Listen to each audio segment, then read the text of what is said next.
think there is some distortion that the discount creates. And as I say, we would welcome government looking at that to maybe take the edge off some of that excessive or speculative demand. But certainly in the context of getting more homes on the ground, we feel it sort of misses that discussion.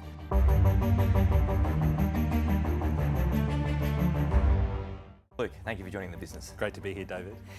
Is the housing supply situation still in crisis? Absolutely still in crisis and arguably getting worse. If you look at the Housing Accord targets, New South Wales, we continue to fall behind.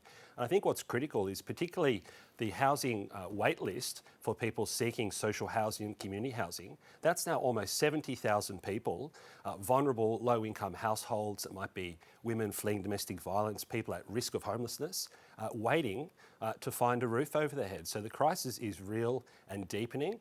We fear it's getting worse, and that's why we're really calling on state and federal governments to really double down on community housing investment. Roofs over heads is essential, but community housing is also social infrastructure, the wraparound services, the support, employment pathways. It's actually about getting people's lives back on track, and I think that's a segment of our community that's often forgotten when we're talking about capital gains tax and house prices. Okay, community housing projects now manage over, I think it's 70,000 properties in New South Wales. Now, how much capacity does the sector have from here to significantly boost supply? Are you already at capacity constraint? Community housing is ready to scale. A lot of our members have strong balance sheet. More importantly, David, they're mission aligned. They have really strong mission, vision and values to provide these social infrastructure, social housing to people. So they are ready to scale.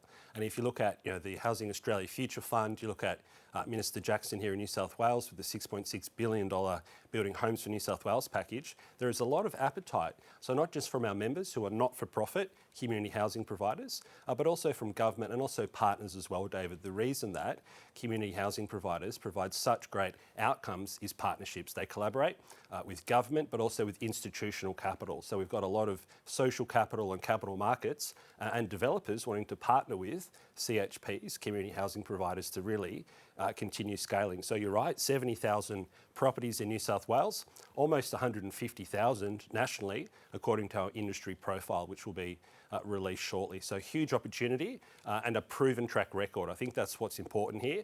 This isn't some sort of magic pudding solution. This is real people, particularly in regional areas in regional New South Wales, who get these communities and are ready to deliver.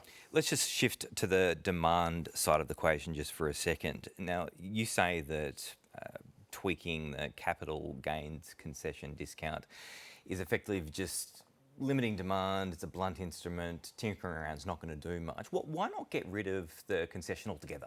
Well, certainly some changes to the CGT discount we feel might blunt some of that speculative investment. So I think the government should really look into that, and I think we can expect... Why not just can it though?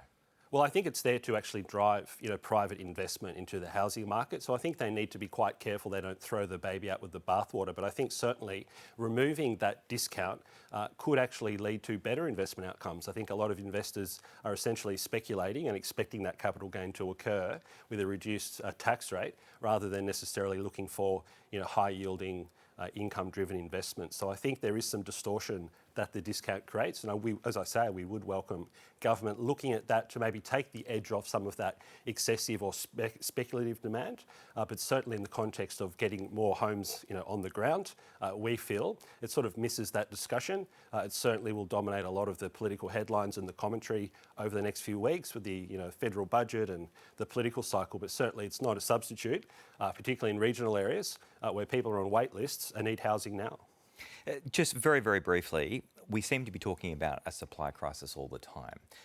What if we don't improve the difference between the demand in housing and what's available in terms of supply? What's Australia going to look like in 5 years' time? David, it's an excellent question. I do fear for social cohesion. I fear about growing inequality between people who have a home and those who don't have a home. And all of the research indicates if you want to improve health outcomes, educational outcomes, family outcomes, and even, dare I say it, dignity that people deserve, it starts with housing. And that's what community housing providers do. The hint's in the name, community housing.